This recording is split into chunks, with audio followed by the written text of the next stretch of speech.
bien bonjour à tous et bienvenue sur la chaîne Melrasso TV. Alors aujourd'hui on va vous présenter une voiture assez particulière. Alors oui, Caro est là, hein, vous en faites pas, elle est là, elle est pas à ma gauche, mais elle est là, mais elle est pas là. Enfin vous allez voir, ça va être bien sympa.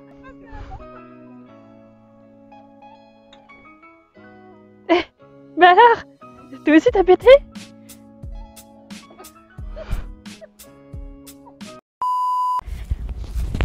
Allez, c'est parti. Alors. Oh là là. Wow. C'est vraiment chelou là. On s'est retrouvé par terre quoi. C'est n'importe quoi, franchement. Oh là. Quoi? Mais qu'est-ce que tu fous là-bas toi? Bah je sais pas. Et toi, qu'est-ce que tu fous derrière? À ton avis, j'en sais rien. Bon, c'est très bizarre, mais qu'est-ce qui s'est passé? Bon, c'est chiant là en fait. Y a des lags ou quoi?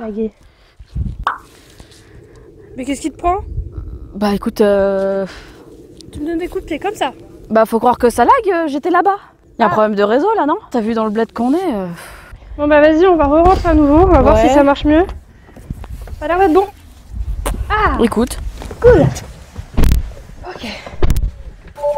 Bon, tu réinitialises? Allez, c'est parti.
Eh bien vous savez quoi? Je suis actuellement affalée sur une magnifique Tesla et vous avez une très belle vue sur l'arrière-train de cette voiture. Mais là n'est pas le sujet. Ce que je voulais vous expliquer, c'est pourquoi cette voiture s'appelle Tesla. Tesla en fait, je vais bien vous montrer le logo, donc le T tout simplement, ça représente juste le nom de Tesla. L'entreprise a créé cette voiture en l'honneur d'un personnage qu'on appelle Nikola Tesla. C'est tout simplement l'inventeur du courant alternatif et c'est grâce à cette personnalité que ces voitures ont des batteries dignes de ce nom. Bon alors du coup je vais vous faire un petit historique. Tesla est un constructeur automobile américain. C'est un constructeur automobile qui est spécialisé dans les voitures électriques. Alors du coup Tesla a été fondé par Martin Eberhard et Mark Tarpenning et ça a été fondé en 2003. Donc pour information, le siège social est en Californie, aux États-Unis. Du coup, la voiture qui est à ma droite est une Tesla Model 3 grande autonomie. Alors pour information, ces modèles-là ont été créés en 2017. Le modèle qui est à ma droite est de 2019, donc il est un peu plus récent. C'est la Tesla Model 3 grande autonomie. Donc il y a trois versions différentes. Il y a Model 3 standard, Model 3 performance et grande autonomie. Donc c'est une voiture, comme vous pouvez le constater, qui est 100% électrique et 5 portes et 5 places. Donc si vous voulez connaître le prix de cette voiture, hors option bien évidemment, bon il y en a très peu, hein, ça va concerner la couleur extérieure et intérieure et puis le pilote automatique. Donc elle est de 52 990 €. Voilà. Bon et du coup on va voir un petit peu ce qui se passe dans le moteur. Il n'y a pas de moteur. C'est une voiture qui a deux batteries. Donc en fait le moteur est un dual moteur. Pour vous expliquer, c'est un moteur qui est avec une norme WLTP. Il a une batterie à l'avant de la voiture et à l'arrière de la voiture. C'est une transmission intégrale, donc il y a un petit moteur à chaque roue. Donc étant donné qu'elle est 100% électrique, ça va très bien comme voiture. Elle a une autonomie de 614 km en théorie, parce que si on a le pied lourd, évidemment, ça ne marche pas. C'est pas 614 km, c'est largement moins. Et donc au niveau des performances, voilà, donc elle a 470 chevaux. De 0 à 100, elle les atteint en 4,4 secondes. Et elle peut aller jusqu'à 233 km/h. Au niveau du poids, du coup, la voiture fait 1844 kg. Donc elle est assez lourde quand même. Tu penses quoi au niveau esthétique? Alors esthétiquement, j'ai toujours dit que les Tesla ont un physique qui leur est propre. En termes de point de vue personnel, je trouve que c'est assez basique. La carrosserie, ça fait penser à une voiture lambda, oui effectivement. Bon, il y a quand même, tu vois, l'avant qui est un peu courbé. Les feux aussi, bon, on voit quand même que c'est une Tesla avec ça. Bon, la voiture est quand même très belle et a toujours un aspect agressif à l'avant. Agressif toujours. Ah oui, oui, oui, toujours. Bon, en tout cas, petit point pour cette voiture. Donc, si vous voulez une information, elle est faite en structure en métal. Donc, il y a un mélange entre acier et aluminium pour une meilleure résistance. Donc en fait Tesla ont fait en sorte que ça soit une voiture à la fois très confortable et ils ont mis maximum dans la sécurité. Voilà, tout le matériel est fait pour être sécurisé à l'intérieur comme dans la structure même du véhicule. Donc là aussi, information supplémentaire, on voit qu'on a une voiture noire. Comme on l'a dit un peu dans la présentation, il n'y a pas beaucoup d'options sur les Tesla. Les seules options qu'il y aura, c'est justement en partie la couleur. La couleur de série, on va dire, sera blanc. Et ici, on a une voiture qui est noire. C'est une option de 1190 €. Et je rebondis d'ailleurs aussi sur les jantes qui sont de base, là c'est celle de base, de 18 pouces. Et ces jantes-là sont de série et si on veut les changer, c'est aussi 1190 €. Ça c'est des jantes aéro. Et l'objectif de ces jantes, c'est que la voiture, c'est qu'il y ait le plus possible d'aérodynamisme. Pour continuer sur l'aspect général de cette voiture, il y a aussi le toit en verre. Ça commence du pare-brise avant jusqu'à ici. Ce toit en verre peut supporter jusqu'à 4 fois le poids d'une Tesla si je ne me trompe pas.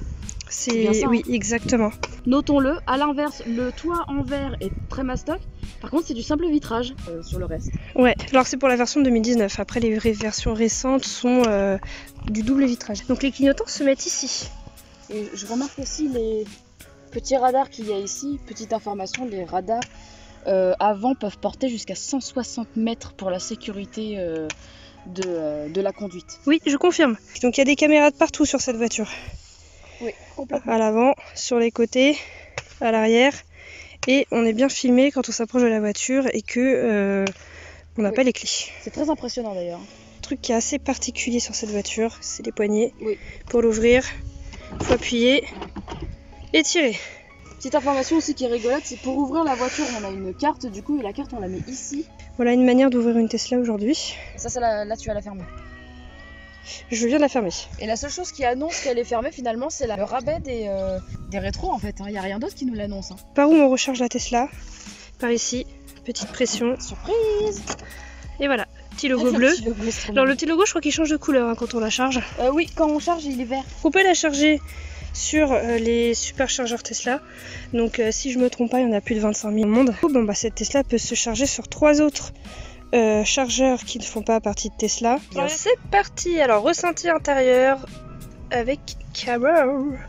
Avec le magnifique logo Tesla. Et déjà on va commencer par la première particularité. Il n'y a rien, juste un bouton là et un bouton là, enfin ce sont plutôt des molettes.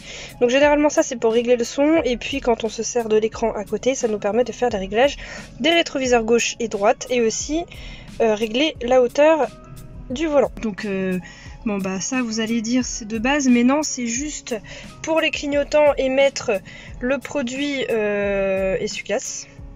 Et ici, donc la petite particularité, c'est la première fois que je me sers de ça. Voilà, boîte de vitesse, donc R pour marche arrière, D pour marche avant, et puis le P là, point mort. Sur celle-ci, on a le pilote automatique standard qui permet à la voiture de pas dépasser les lignes. Ensuite, il y a la possibilité d'avoir un pilote automatique qui va gérer notre vitesse et notre conduite sur une ligne droite. Donc elle va anticiper et gérer sa conduite elle-même. Donc vraiment l'option de pouvoir la laisser faire toute seule sur sa conduite en ligne droite. Et il y a le master du pilote automatique. Ça permet vraiment d'avoir une conduite qui est complètement automatique, c'est-à-dire que s'il y a une voiture voiture qui n'est pas à la vitesse recommandée sur la route, elle va la dépasser elle-même en vérifiant elle-même les angles morts. Alors petite information quand même, il y a eu des accidents. Il y a eu des accidents, donc ils ont augmenté la sécurité de la fonction.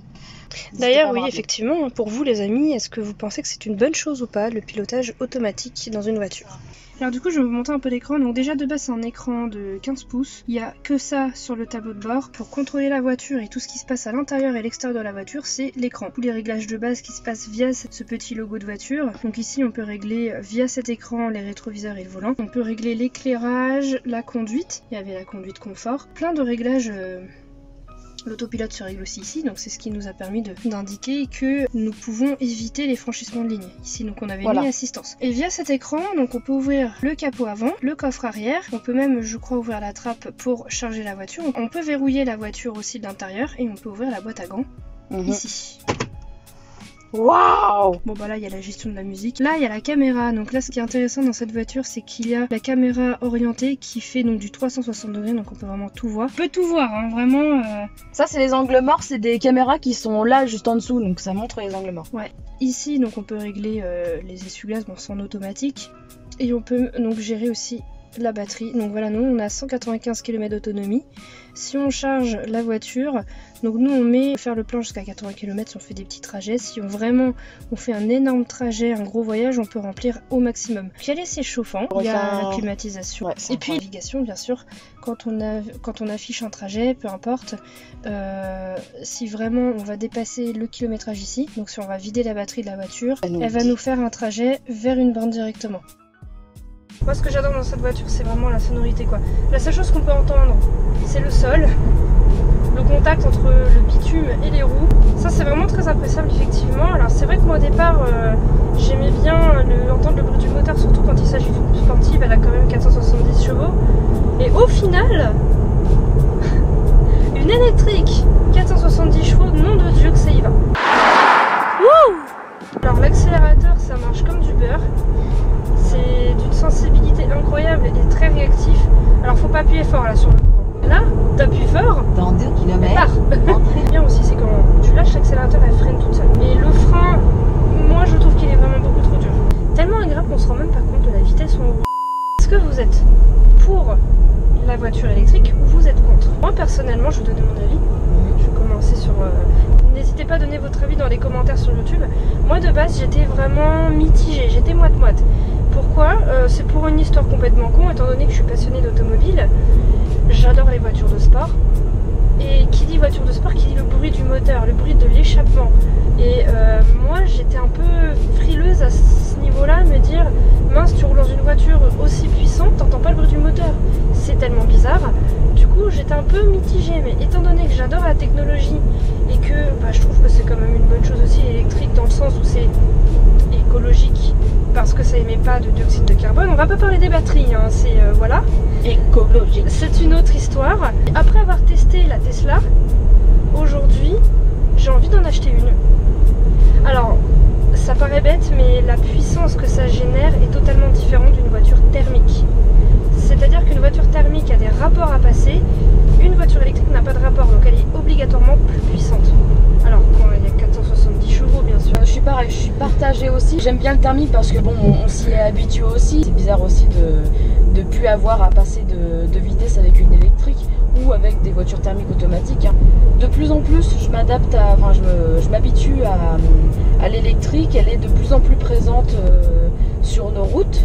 Les chargeurs sont de plus en plus présents sur les routes. Donc les temps de chargement aussi sont assez intéressants. Puis en plus de ça, on peut la charger chez soi, donc il n'y a pas de problème. Donc ça reste intéressant. Les autonomies s'améliorent aussi. Ça aussi, c'était quelque chose de sympa parce que personnellement, le truc qui me stresse dans une électrique, c'est de constamment avoir peur de ne pas avoir assez de batterie.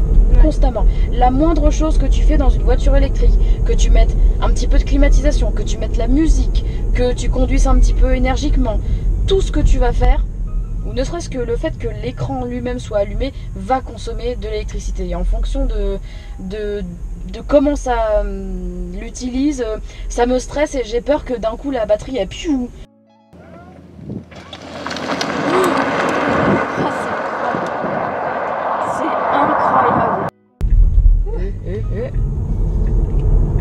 Ah, la plein vitesse.